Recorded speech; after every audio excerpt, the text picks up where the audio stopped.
everybody, and welcome to episode one of what we're calling the Vanguard podcast. Donovan and Michael here. This is going to be a monthly show where we just kind of shoot the shit, talk about the newest movies that are out, maybe dabble in some news, kind of share some of our own opinions in a more looser format than what you've seen on Movie Trade or even the Woodsboro retrospective if you've been with us since then. But Michael, how you doing, buddy? I'm good, dude. Excited to be finally doing this. It's the weekend, it's Sunday. Just got over a little bit of a cold or maybe some Yeah. bad allergies. Only the Lord knows. But happy to be recording this. Happy to be chatting about movies. And yeah, man, hype. This is all hype. Yeah, it's something we've talked about doing for a very long time, and we've tinkered with the format and how we wanted to look and feel. I think we kind of just mutually decided it's best to have a casual approach to this. So that's what we're gonna do. And as this is April 2024, we're recording and releasing this. Two of the hottest, most discussed movies this month, man. We've got Civil War and Abigail, which are gonna be Yeah. our headlining topics here, plus another get to know us segment towards the end of the episode. Obviously, if you're watching, you already saw the titles in the thumbnail. But I think we should probably open with Civil War, Alex Yeah, let's start with Garland's Civil War. I newest was hoping movie. you'd say that. I was hoping you'd His say yeah, that. his newest movie, potentially his last. Yeah. If his word rings true, this may be Alex Garland's final movie. Which, listen, I don't know how you feel about Garland. I know we've talked about it like a little bit off air, but I'm not sure like how much of his stuff you've seen. But I love Alex Garland for the most part. I've adored all his work prior to this, except Men, which I still didn't hate. I thought it was fine. I thought it was whatever. Right. But as a director, I've always been a fan of his. More so as a writer, though, for sure. So if this is the last thing he directs, as long as he's still writing, I'll be okay. But yeah, I was nervous for this movie. I mean, both because of the topic and because his last movie was Men. I was kind of going into this. I mean, I told you before, I was like, this could either be my favorite movie of the year or You my did. least Yeah. favorite. Very, very easy to see it ending up on either side. But I loved it, man. I loved it. I thought it was dope. Yeah, and I won't bury the lead on my end either. I also love this movie. Probably my favorite movie so far this year. I Oh haven't seen wow. as many as you have, Yeah. so the list is a bit shorter, but still high praise for me. And I'll be honest, going into this movie, Oh, you were or I not shouldn't say looking going forward to it into at it, all. but pre-release, like first trailer drops, A24 puts it out. It's the most expensive A24 movie yet. It's called Civil War, and it's a British director making this film about America fighting itself. And Yeah. I'm like, oh, this just has all the fixings of an annoying ass culture wars social media movie that no one's going to shut up about for the entire year. And I was dreading it. I was like, this is going to be a hot mess. And then I forget what film festival it was. It might have been South by in March that a Yeah, bunch I of think so. press saw it. Yeah, and folks started tweeting like, "Oh my god, this is a masterpiece of a movie." And we were both talking about, we were like, "I can't believe this." We were like reading tweets to each other in real Yeah. time, like, "I can't believe that people love this movie." And then you saw it, and you like you just said, you told me this could go one way or another, and you called me like in the car after seeing it. And you were like, "You have to go see this movie. Oh, so It's good. amazing." And I went and saw it, and I'm with you. I ate my words. Not that I don't think I went on the record anywhere saying I wasn't looking forward to Civil War, but God, this movie blew me away. And Yeah. before it came out, the whole Alex Garland last movie thing, I was like, that's fine. Like I was like, I won't be like distraught if Alex Garland stops directing movies. I loved Annihilation. Devs is one of my favorite sci-fi shows I think I've ever seen. But I wasn't gonna lose my mind if he stopped. But after seeing it, I'm like, now I'm kind of like, I hope this is the last Don't one. go. This, Yeah, don't yeah, I'm go. like this could be my favorite movie you've made yet. So just an endlessly impressive movie. I think that the way the movie kind of subverts a lot of expectations that I think we projected onto it to be a political movie, I thought Definitely. was super refreshing. I loved all the performances across the board in this movie are spectacular. Sound design, I think I said to you off camera, this might be the loudest movie I've ever watched. It's just Yeah. such a brilliant anti-war movie that I did not see coming, and I had a great time with it. I thought Civil War was dope. Yeah, it's funny because like in seeing that first trailer, I wasn't like dreading it in the way a lot of people were entirely, but I was thinking to myself, like visually, I think we talked about it too. Like visually, I wasn't really impressed by it. And Right. seemingly the topic also was kind of like, okay, well, this is kind of odd. But yeah, it was Yeah. handled completely in a way that was completely unconventional, both for just like the way to approach this topic, I would say, and also just filmmaking in general, like the use of actual photography in this Yeah. movie and like still images in this movie is amazing. Like some of my favorite shots of the year so far are literally still images from this movie. Um yeah, performances are out of this world. I mean, Wagner Mora, I thought he like shouldered the load of this thing on his back. I mean, not to say that everyone else didn't do a great job, but man, we're not gonna get into spoilers here because the movie just dropped, but the evolution of that character I found to be extremely compelling because a lot of it isn't actually said. Kirsten Dunst, we get a lot of her background explained and also like visually shown in like flashback forms and in her talks with Kaylee Spaney's character as well. But Wagner Moore, we kind of just see him from the outside and the kind of the breaking down of that person he starts the movie as I found to be incredibly engaging and just also just like a super intense movie, like one of the Oh most my intense god. movies I've seen in a long time, especially for a non-horror picture. Yeah.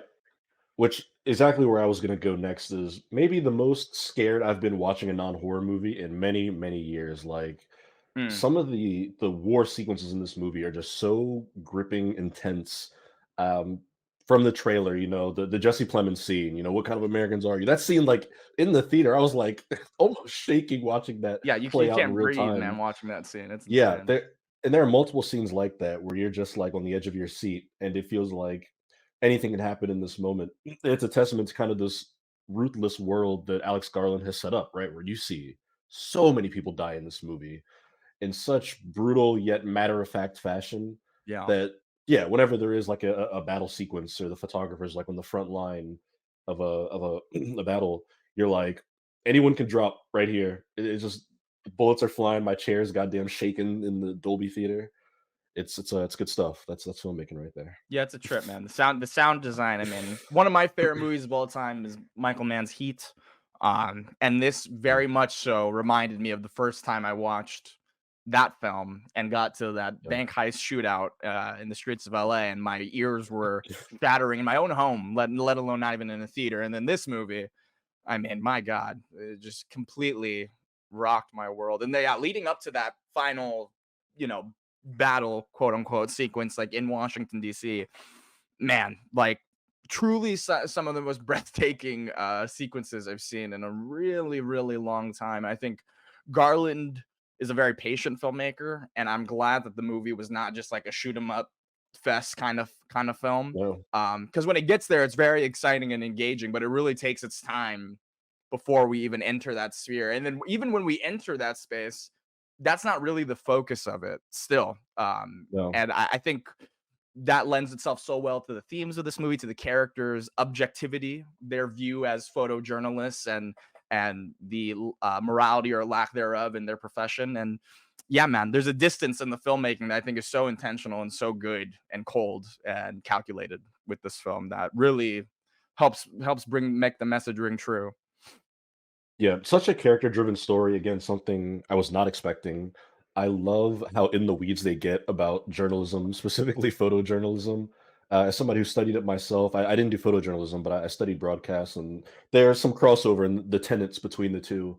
But just hearing, Wagner Moore and Kirsten Dunst kind of go back and forth about their jobs, what their role is in war, and then kind of trying to pass those lessons down to Kaylee Spaney's character, and kind of seeing them uphold their own like code of ethics in this battle, like because you see them, they don't really ever make their own politics known throughout the movie. Like you learn Yeah. so much about these characters, but they're never like, oh well, the WF, this is the good side. These are the good guys we're with Mhm. now. And we see them like photographing both sides of the war from both perspectives. They play it very straight. Uh, I believe it's Kirsten Dunst's character has a really poignant line I liked, that says something to the effect of like, you just take the picture and then you let the world decide if it's good or bad. Yeah. It's not like your job to do. I thought that was so good. Um, I believe they say they work for Reuters, which I thought was funny because Reuters is a great outlet. And I think another character with was like NYT, but such an interesting depiction of a near future America. It's also I didn't expect it to be a road trip movie, which I thought Yeah, which is was fun. actually quite fun. Yeah, honestly. And Yeah. also to add on to that, the soundtrack for this movie, I've seen a lot of people talking about some specific scenes and the use of the songs and the soundtrack in this movie. Listen, y'all know I'm a soundtrack junkie. We get into desert island movies. I'm gonna get into that too. That's a huge part of it. And man, I just loved the song choices, song placement, everything. I thought what good juxtapositions oftentimes with the song choices. Maybe too on the nose, sure, maybe, but Yeah, I dug it. I dug it. it worked for me as well, and I don't think I was familiar with any of the songs featured in the Mhm. soundtrack, any of the needle drops, I don't think, but I liked them all enough that, like, during the credits when we got to the music section, I was like, "Okay, okay," because I did Yeah. enjoy it. I enjoyed a lot of those needle drops, but excellent movie. I think that it's one that, although we say like, "Oh, it's actually an apolitical, like, anti-war film," I think it has been interesting to see the responses to it because we have Very still much so. people have still managed to come away with, like, the most mind-numbing takes from it, which I think is interesting. I mean, hey, it's film, you Yeah, know? I mean, I yeah, this is all subjective, but at the same time, speaking only for myself, I just think this argument about this movie having any political ramification at all is so dumb at this point. Yeah, Watch the movie. I mean, like, watch the movie. Definitely decide for yourself. You feel that way, more power to you. But I don't really see it. I don't think Garland really wanted you to see it either. Maybe. no. No, yeah, I think this movie just had such a fascinating anti-war message. I love what it says about what the role the media plays in war. It's it's a Yeah. conversation we have now every week about what we do and don't Yeah. see on the news. So I thought that was interesting to tackle. And again, I know you shouted out Wagner Moura, so good in this movie. I loved Kaylee Spaney's character. I think she has such a good arc in this movie from when we first see her to where Yeah. she is at the end of this movie. Um, Not geographically, but like emotionally and mentally, just really blew me away. Yeah. I think my if as we're wrapping this up, I think the only thing that was like a mild, super mild criticism that could totally be etched away on rewatch, and I don't want to get too into it because we're not going to spoil this movie, but the last 5 minutes kind of feels rushed. I don't know. Like it feels like the movie Yeah, is ending at the right time, but the scenes leading up to that ending are kind of like, okay, we need to do this now, do this, and then now that's the end of the movie, and then it just ends very abruptly, which I didn't mind. But the yeah. minutes leading up to that abrupt ending, I was kind of like, okay. It's definitely an abrupt ending. Like once it just wrote up, written directed by Alex Scott, I was like, oh, okay, You're like, movie's oh, over. yeah. Yeah, I'm like, okay.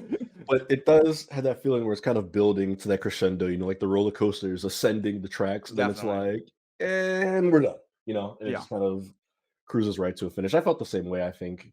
I could nitpick and come up with some like other sillier criticisms of the third act, but it's nothing actually Yeah, I mean, consequential. it's nothing that's gonna make me Um, like dislike this movie. It just definitely like in thinking about it, I was like, oh man, I wish they just spaced out some of those more yeah, emotional sequences in that last bit a little bit, just a tad before we got there. But hey, loved the movie. Not knocking it too hard, man. This is like yeah. my number two of the year right now, and it could easily become my number one. So love Okay. Civil And War. what is your number one right now? If the year ended today, My number one, if the year ended today, right now, would be Perfect Days, which I know some Perfect people Days. Okay. considered that a 23 flick. I couldn't see it until this year in a Right. theater, so That's I'm fair. sorry. Yeah. 24. I have the same attitude, especially someone who does not live anywhere near where they're doing like the event screenings and Sure. whatnot. Yeah. Yeah. Wherever it's on screening near me, that's the year it came out. But Yeah. okay. I still need to see that one. So for now, Yeah. Civil War would be my number one at the year ended today. I am confident it'll still be in my top 10, probably top five come December. But Yeah, probably. Yeah, me yeah, too, probably. what a pleasantly, surprisingly good film. I am now just so curious to see what Alex Garland does next, even if it is Yeah, just hey, writing. if it's supposed Um, to be that 28, uh, months or weeks or oh, whatever the hell years, sequel, years, yeah, centuries. and him and, our dear friend Danny Boyle, who we just watched a movie of, are gonna team Yeah, up again, which would be pretty sick. That if that actually comes to fruition, that'd be awesome.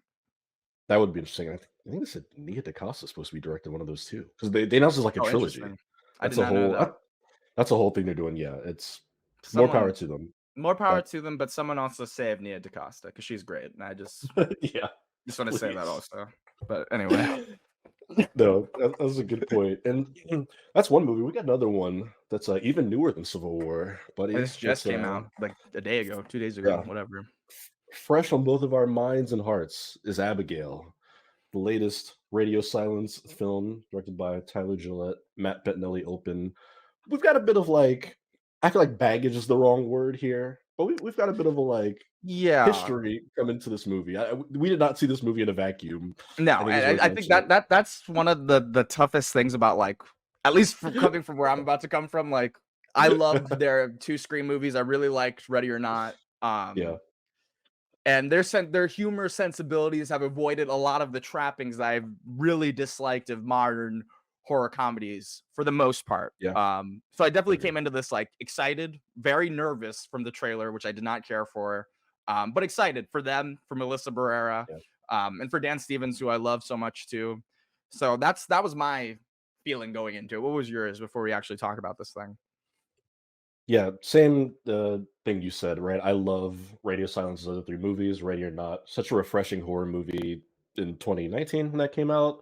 I can't say enough great words about what they did with their two Scream movies. Anyone who's Mhm. watched really anything we've talked about on the internet knows we love Yeah. Screams 5 and 6. And of course, I was ready to show up for whatever they were working on next. And this is one where I remember like the early reports where it was like, oh, they're doing a Universal monster movie, but like Melissa is going to be in it, but it's not going to be like about a monster. It's about like the daughter of a monster. And then like just watching those clues kind of come together and then seeing that trailer, which, I remember when it came out and I messaged you that day and I was like, man, if this trailer ended at like the 45-second mark, Yeah. this would be a phenomenal horror movie trailer, which I believe what I was referring to was a scene in the trailer where Abigail, the young girl, says to Melissa Barrera's character, "I'm sorry about what's gonna happen to you." Like if it had just been like that, and then you just heard like screaming or whatnot, that would have been a great setup. And then they show you a lot of the vampire ballerina stuff in the trailer. And I did not expect to like this movie too much, but I did. I liked it fairly well enough. I believe I told you. I just saw it this morning that we're recording, and what I told you was like it's definitely the weakest of Radio Silence's four feature films, but Yeah. I think that their bar is still high enough that that's not like the biggest slight at this movie. Like I think that's again just to come right out and say this would be like a 7.5 for me. Like Mm. maybe could get to an 8, but it's in like thumbs up good Yeah. territory. There are things this movie does that I love. I think that I kind of poo-pooed them for how much they kind of gave away the daughter vampire ballerina stuff and all the marketing. But to their credit, this movie did some things that I wasn't expecting. There were some like storylines and surprises, and then I was like, okay, I didn't know we were going here with this. But then on the other hand, so much of it is like strange decision making, both writing and directing. I think that there are two scenes in particular that stand out to me that I won't detail because the movie literally just came out this weekend that we're recording this, but where the exposition is so heavily Okay, I like know what you're talking dumped about. on you as the viewer, where Yeah. it almost feels like the people in the movie have stopped and are looking at you, the audience member, and Yeah. they're telling you, "Here's this character's deal. Here's this character's deal. Here's this character's deal. Got two more characters, and here's this guy." I was watching. I was like, And "Wow, that moment is supposed to be like, "Oh, that was so cool," too, and yeah, it just does. I mean, I don't know. It did not come yeah." off that way to me either. I was And like, "Man, and this what is tough." if again, it's hard to do something this way. If we had just stopped after like the first like part of that scene where we just like read like one No, person to literally, film, literally. I would have been like, "Oh, that was kind of badass." And then the scene just It goes on for like it becomes 6 like more a scary minutes. movie-esque gag of like, "But can I do it again?" Just another person comes, and Yeah. yeah, I think that's like a lot of the thing with this movie is that so much of the scenes are either underwritten or overwritten to the point where it is like becoming almost mind-numbing to those movies that I do not care for of the same genre.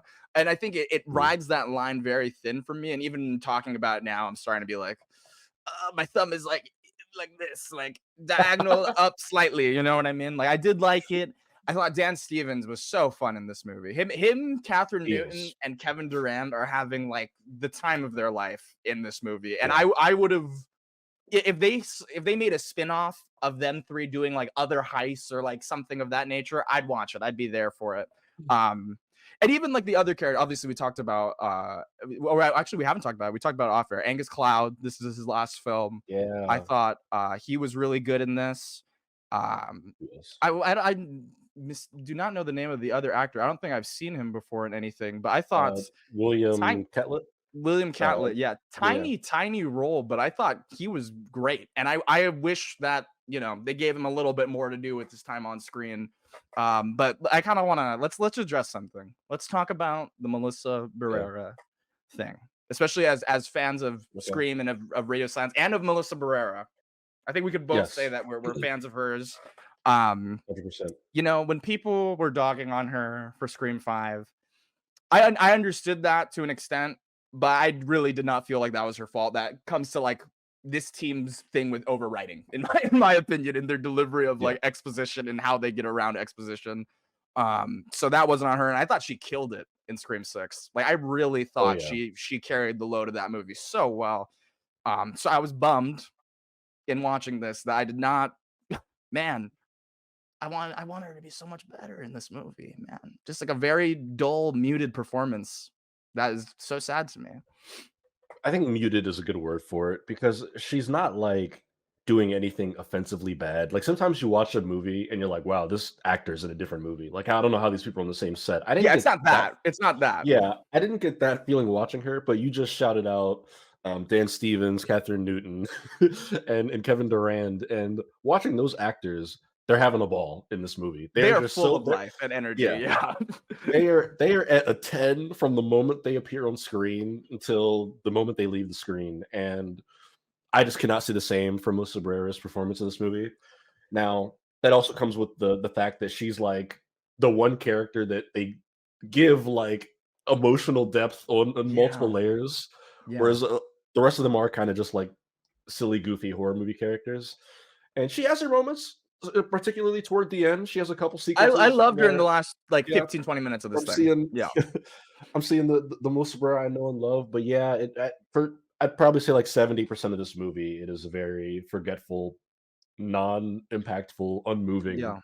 uh performance from her. And even as we're like talking about it right now, I'm starting to feel like it's not even her fault. Like I think I'm just starting to realize that I don't care for like a lot of their exposition writing, and she has had to do so much of It it in these 3 movies that it is like it is it's unfair to her almost. You know what I mean? Yeah, so it's worth noting, right? Because Radio Silence is the team that produced and directed past two Scream movies, but there's a lot of like Scream people that are on this movie. Even like Brian Tyler doing the score once again. He composed the scores for Screams 5 and 6. But probably most consequently, Guy Busick, who wrote Scream the 5 and 6, Yeah, Guy Busick, um, man. which he did alongside James Vanderbilt, who Vanderbilt's not on this movie. Steven Shields is, but still, he's Guy Busey's that common thread. And yeah, it's an issue. You watch the Scream 5 Woodsboro retrospective. I think that some of the dialogue they give Sam Carpenter in that hospital scene is just so utterly bad. Some of the worst dialogue of this It's decade so far in that scene, and not in this movie, but they just make her talk in this monotone, hushed tone for like yeah, 4 or 5 minutes at a time with the child who is killing it. I think the girl who played Abigail killed it in this movie, and kind of her yeah, evolution as more is revealed about her beyond the vampirism thing is like she just like blossomed in that role. I think it's mm, really hard to have a center of a movie be a character that is just far more uninteresting than everyone else around them. And that's not has yeah. nothing to do with even Melissa Barrera. That's just the writing. You know what I mean? Yeah, and I mean, don't get me wrong. I have a tremendous amount of respect for Guy Busey as a screenwriter. As do I. As do I. He wrote maybe my favorite horror sequel ever made in Scream 5. Yeah. But there are like just the parts of the exposition and the way that information is just kind of funneled out of a character that just is so unengaging. And I'm glad you brought up the actress that plays Abigail, Alicia Mhm. Ware, I believe is how you say her name. Great. Anytime you Super can good. get like a serviceable performance out of a child actor is great. But I'd say she's beyond serviceable in this movie. Oh, She's definitely. awesome. No, definitely. Yeah. They asked her to do so much in this movie as that character, more than I anticipated, despite her being the namesake of the movie. And she's great. Funny, creepy. She is awesome every time she's on the screen. Yeah.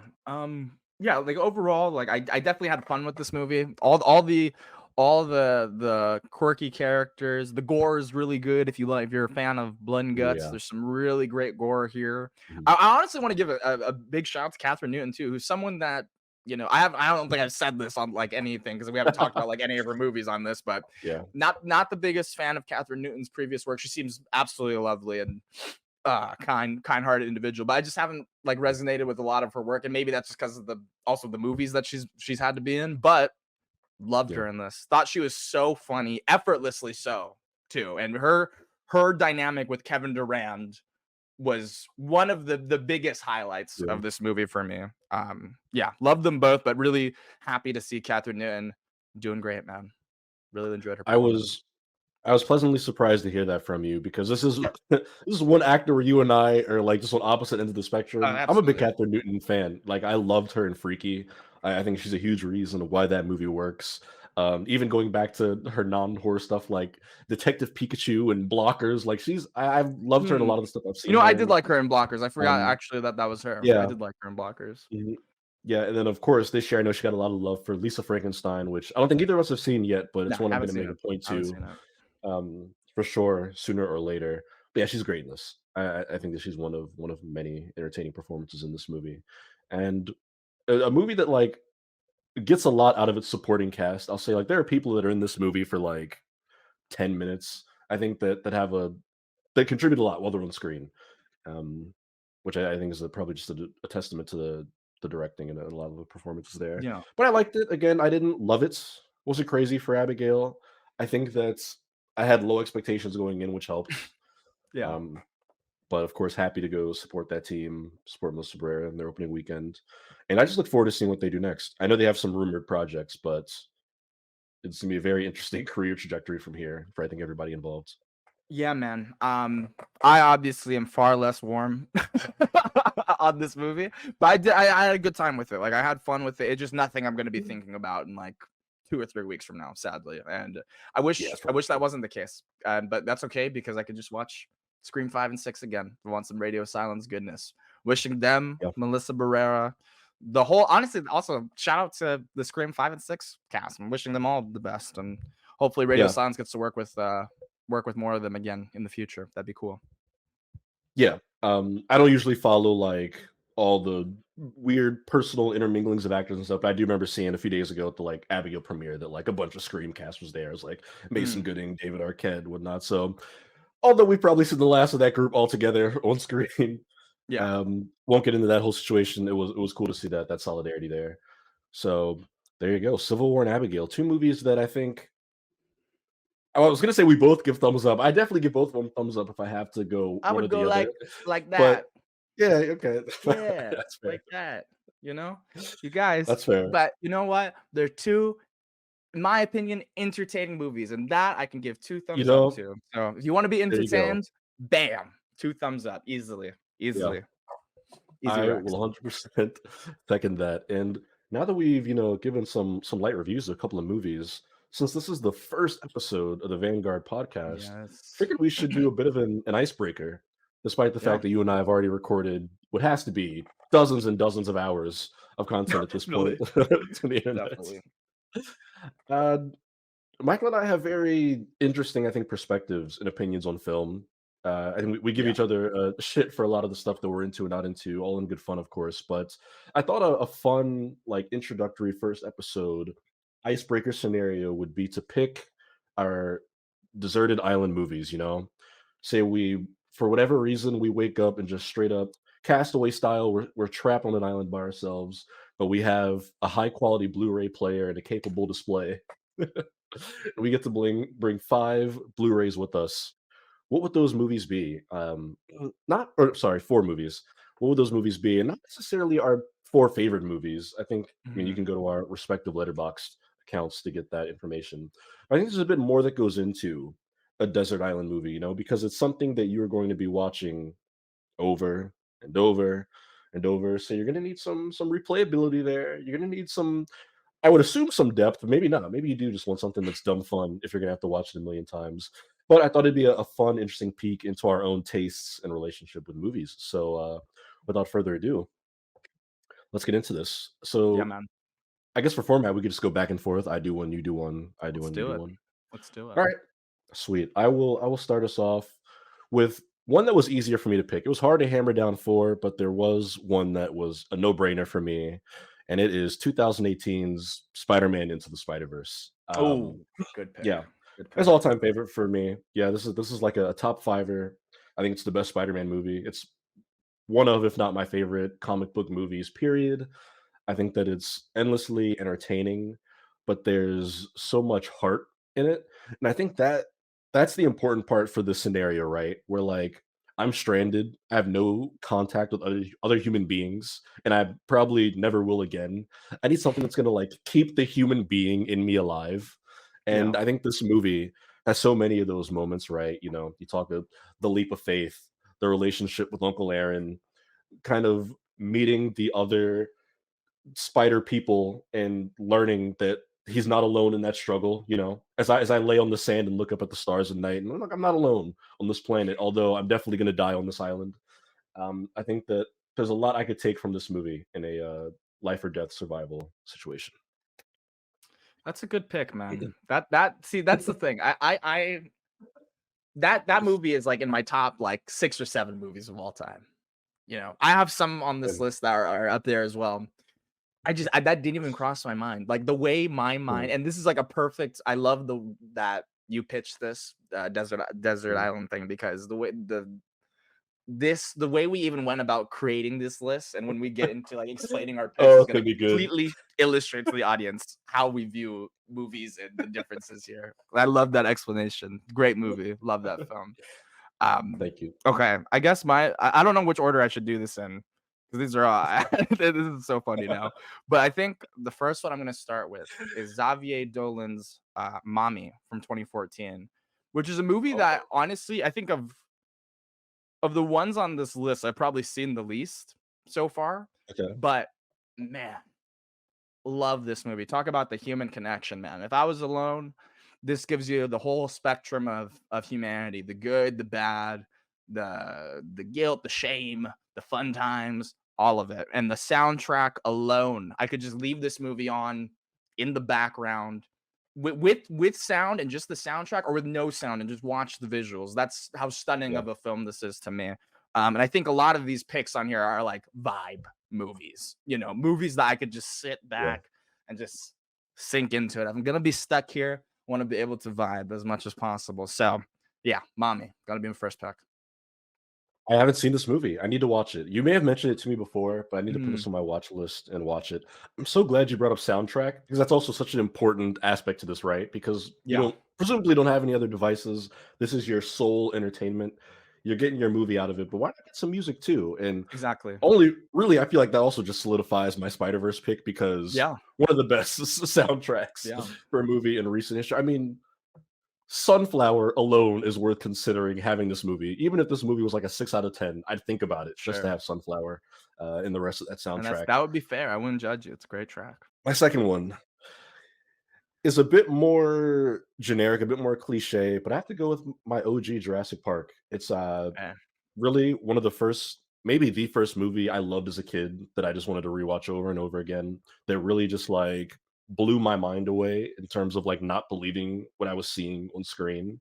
And again, it's just like keeping that child alive in me. That's a movie that like I think every time I watch it, I think of my mom because it's also her favorite movie of all time. We watched Jurassic Park together probably a dozen times over the course of my lifetime, and it's one that I just never get tired of that movie. It's that movie where I don't have cable, but if I was flipping channels and it was 30 minutes into Jurassic Park on TNT, I would just stop and mhm, watch the rest of that movie if I didn't have anything yeah, else going on that day. It's just a timeless classic. Ages beautifully. I don't need to sit here and tell you why Jurassic Park's a great movie. People have been doing that for 30 years, but it's a good like popcorn blockbuster that I can just like wash everything away for an hour and 45 minutes, I think, and just be thrilled from beginning to end. So easy pick there yeah. for me. Great pick, man. See, I also was like debating like horror thriller stuff that I love, but I was like, I don't want to Mm. be scared, especially Jurassic Park, dude. I would be like, man, start losing my mind a little bit in You isolation. But know, they're here. Oh my god, you know. that That would mess with me because that movie has great effects, and once I hear those like leaves rustling and Rustling, shit, yeah, I was I'm gonna say, man, yeah, that's oof. yeah. That could accelerate me losing my sanity, but you know what? I'll have a good time doing It's worth it for Jurassic Park. I don't blame you. I don't blame you. That's a Donovan coded film, and you know these that last three now are all like it. extremely Michael coded movies. I think the Oh, next one I'm please. gonna shout out is Rush Hour 2. Oh, Rush Hour yes. 2, which is the complete Yes. antithesis of the other three movies on this list. Give me the action. Give me the laughs. This is a movie that when I was growing up, I probably watched. I mean, like in the 80 to 90 range, I'd imagine, from like the ages of like 7 to 13. I probably watched it that many times. And it's a movie I still watch like once a year, probably. Uh, it's not the best movie. I may even say that Rush Hour 1 Not might be a this one. better movie, maybe even. You know what I mean? But Okay. this is just a fun one. And you get the globe trotting element of it that Rush Hour 1 doesn't have. You're in Hong Kong, then you're back in LA, then you're in Yeah. Vegas. I miss the world. I need to see the world. This movie is showing it to me with two great performers, with some of the best action of the 90s or the early. This way, I think this one's early 2000s. But some of the best action of Jackie Chan's career. Chris Tucker also putting in work with the "Don't Stop Till You Get Enough" sequence. Forever in my memory. Love this movie. Easy movie to watch. So, yeah, I put it on there. Had to put it on the island with me.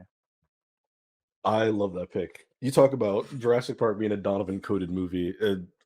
Rush Hour 2. I don't know if there is a more Michael coded movie. Man, I love Rush Hour, man. Maybe a Michael Bay film, but that's about as up your alley as Perhaps. it gets. That's great. Yeah. I'm just imagining you like using like leaves for blankets, freezing, Just shivering, just laughing. laughing at Rush Hour 2 in a cave. It'll all Oh be fun man. and games until I forget what Rush Hour 1 was about one day on that island. I'm like, oh my God, Something what tells me even that will is take a long this? time. I feel Oh, like yeah. that will If not only take Rush too Hour long. 2. My third movie that as I look at my list, I'm still in doubt, but I'm gonna truck forward with this anyway. And my third movie is gonna be Sing Street. Back to the Mm, music of it all, back to wanting to feel something. I think that's a movie that I just haven't gotten tired of. I've watched it multiple times now, and every time I see it, it feels like the first time again. I think that just the relationship in that movie and the way it blossoms over the course of the film. I think the relationships between all the boys in the band. It's also wholesome. The sibling relationship in that movie is great. Soundtrack again is a banger. They have so many good original songs in Sing Street. I think this is a easy pick for me. I'll I'll leave it at that. Sing Street. yeah. You know, it's funny. That's perfect. Your placement of Straight on your list is perfect because I'm just gonna run back our movie trade episode. My next pick is Song to Song, baby. Oh, Terrence perfect. Malick's Song to Song. Love it. You could watch. I mean, for these two picks, you can watch a whole episode. Movie trade plug. Go watch our episode of Movie Trade. We talked about both these movies for an eternity and why we love them. But simply put, almost the same reason like Mommy Man. Like this is just like a vibe, a fucking good vibe movie. Sit back, listen to some jams, watch pretty white people cry about stuff that isn't really that important. It's a great movie.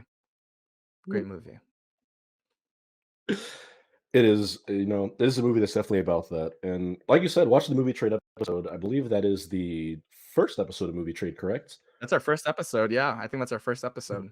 And all right, time for my fourth and final movie. As I look at my grand list here, the last movie that I'm taking with me to a deserted island to watch in perpetuity for the rest of my life, although that'll probably only be a few weeks, is Get Out. Because god damn it, I wanna be freaked out on that island. Oh, I don't care if I'm going crazy. I love that movie. Uh, Jordan Peele, one of the greatest, modern, I think, filmmakers. But specifically, I think that my relationship with Get Out is tied to the way I saw it, and I saw that movie on a Thursday night, uh, opening night, packed theater, at a theater I'd been going to my entire life that I kind of just saw on a whim with my dad. I'd seen the trailers, I thought it looked interesting, but at that time, Jordan Peele was just coming off of sketch comedy, so I didn't have any like top of the world expectations for it. And that was like, save for like, I don't know, like Avengers Endgame, that might have been like my greatest theater experience watching a movie ever with that group of people. Just the reactions. It was just like being on a roller coaster for an hour and a half. And every time I watch that movie, I kind of feel like I'm teleported back to sitting in that seat and watching it for the first time. And all those reveals still hit the same. All those little teases and hints. Um, Chris going upstairs and everybody on the first floor stopped talking and then looking up at him. Taking the picture of Lakeith Stanfield and the blood running down his nose. I would have voted for Obama a third time if I could. There's just like I don't think there's a 10-minute stretch in that movie that doesn't have a quote that lives in my mind or a still that lives in my mind. Um, and again, scary movies for being on a desert island, not the greatest idea, but it's an idea nonetheless. And it's one thing that made me feel something. It's going to be bad things, It's true. but deeply, deeply entertaining movie. I also think it's such a smooth watch. Every time I watch that movie, I feel like it's 60 minutes long because it just goes by in a Yeah. flash. But yeah, get out, baby. No, yeah, that movie flies, man. I was debating putting a Jordan Peele movie on this list as well, but it was Nope. No, I'm Ooh, not gonna bury the lead. It was okay, Nope. It was not Get Out. Yeah, but such a Get great Out, pick. phenomenal movie. Um, Also, I have a movie from a black filmmaker who sadly did not get his due at all. Hype Williams, man. 1997 through 1998, Hype Williams made a masterpiece that people shat on and it didn't make a lot of money and boo boo boo boo boo. No, this is one of the best movies of the 90s. One of my favorite movies of all time, Belly, baby. This Nice. is an excellent moving picture, guys. I mean, I don't want to say too much about it because I went into it completely blind when I saw it. I thought it was just going to be like, you know, late 90s, very popular time for quote unquote hood movies, hood cinema, movies revolving Right. around black culture in quote unquote ghetto environments. And this is not that movie. This is a movie that goes so far beyond that in crazy ways, in hilarious ways, in very upsetting ways. And it is a trip of a film. Uh, and it simultaneously gives you one of the best performances from a musician of all time and one of the worst performances from a musician of all time because DMX in this movie is awesome. DMX is so good in this thing, right? Nas, not so much. Yet, I've cried watching this movie, listening to Nas have to spew out this dialogue that does not sound right. And yet, the movie's good enough that it'll get you there, man. That's why, Mhm. some performers can make it work. The bad acting, he pulled it off. And good job, Nas. I love this movie. And I can't wait for you to see this, dude. I know I've been talking about this one for a while, man. You need to see Belly, bro. Mm. You need to see Belly is one of those glaring holes in my filmography. At least I feel, specifically because it's a movie that I know my parents really liked. I remember seeing the like DVD cover on like the DVD rack in my basement growing up. So that's one I need to watch. One that I should get to the top of my list, and maybe even like a candidate for movie trade down the road. Be a fun one to Very toss on dude, there. definitely, definitely. Oh Mhm. boy. I mean, I just want to say, you guys, because just in case we don't do a movie trade on in the near future, my favorite scene in the movie, the one that's making me pick this, is when DMX first meets Ox. Okay, watch the movie, watch Ox, you'll get it. You'll get it, guys. All right, that's all. Awesome. I appreciate that. And I believe that's it. Those are our four movies there. Do you want to talk Yeah. about a couple that just got left off your list? I know you mentioned Nope. You Oh said almost man, almost yeah, got on nope. there. I think the biggest one for me was Die Hard. Honestly, that Ooh, was Die Hard's a really good pick. because that Agreed. that that is probably my in my later life, like in my 20s, that's probably my most rewatched movie. Okay. And it's a Yeah. it's a film that I watch literally every year. I mean, Christmas time comes around, I watch this movie, and Mhm. it brings me so much joy. And it's also like such a once again Michael coded movie, action, Yeah, it is. so good, hilarious film, and honestly like very heartfelt too, and very very wholesome in a lot of moments. Strange, strangely done movie that could probably never be replicated, and they've tried to do it 1,000 times, didn't work. Die They Hard, sure man, have, that's yeah. probably the biggest omission. Yeah. Okay. Yeah, I have a couple too that just got left on the outside. Biggest one for me being La La Land. I almost put this Oof, movie in over Sing great Street. movie. I literally writing down my list, I put Sing Street slash La La Land, and it just in the moment Yeah. I leaned Sing Street. Two movies, both came out the same year. Fell in love with them both first time I saw them. I just had the opportunity to watch La La Land in the theater for the first time a couple weeks ago. Magical. It's like the eighth time I've seen that movie, and it's just the easiest 5 star 10 banger for me. I just love that movie to pieces. Every time I watch it, I get something more out of it. It's one of those where like on a random melancholy Thursday, I'll just like Google a random scene and watch the like Yeah. 5 minute Fandango clip and feel like just a little bit better. So that one could easily make my list on a different day. Another one for me, Monsters Inc., the Pixar classic. Hey, It's again it's a leaning good movie. on it serves a similar purpose to Jurassic Park, which is why I didn't put it on the list, and that it's just like a childhood classic where I'm just like Monsters Inc. is one of those movies where I watch it and it's just like I feel like the food critic in Ratatouille just being like brought back to my childhood, having like Yeah. visions of me sitting on the couch watching that movie. I love it quite a bit. It's one that makes me feel warm, so I would not be mad at all if I got saddled with that movie on a deserted island, but did not make the list. Yeah. Hey, it's tough, man. Couldn't take them all. Couldn't take them all on the Blu-ray No. machine. But I think the ones we picked, I think, are like very good. Uh, I don't know how to say it, indications or a very good statement on our movie takes. I would say, like I feel like if you Yeah. watched either set of lists, you would get a very good gauge of the things that we enjoy and the things we don't. But you know, Yeah. Very, very representative of our taste in those respects. But there you yeah. go. And please, I mean, anybody watching, if you have 4 movies that have Oh, popped into your head absolutely. at this Yeah, point, share them. I'd be very curious to see where other absolutely. people land on this. I think it's a fun thought exercise because we all have a favorite movie. We all have a top 5 favorite movies. A couple of my favorite movies of all time didn't even make consideration for this list just My because number of my one was not even yeah. thought about being on this list. Yeah, it's interesting how that works. It's just like just the considerations made. It's just not the relationship. It's 2 different things going on here. So, Yeah, yeah, I it's thought a that'd be a lot. fun exercise to do. Maybe well, I have to think of, like, some other, like, games or more, kinda, like, get to know us Yeah, bits that we could do that for was the a really discussion on good this one episode. actually to start. Yeah. As we were doing it, I was getting even more engaged with it. I was like, okay, yeah, Mhm. this is cooking. Yeah, Yeah, I think that was a fun one. One we'll have to potentially revisit maybe with some different parameters in the yeah, future. yeah, But I think that's gonna do it for the first episode of the Vanguard podcast. It was a good one. Got to talk some movies, yeah. some new stuff, some old stuff.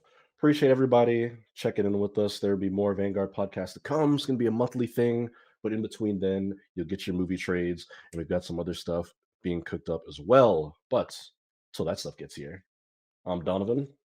That's Michael. We'll catch you guys later. Peace out.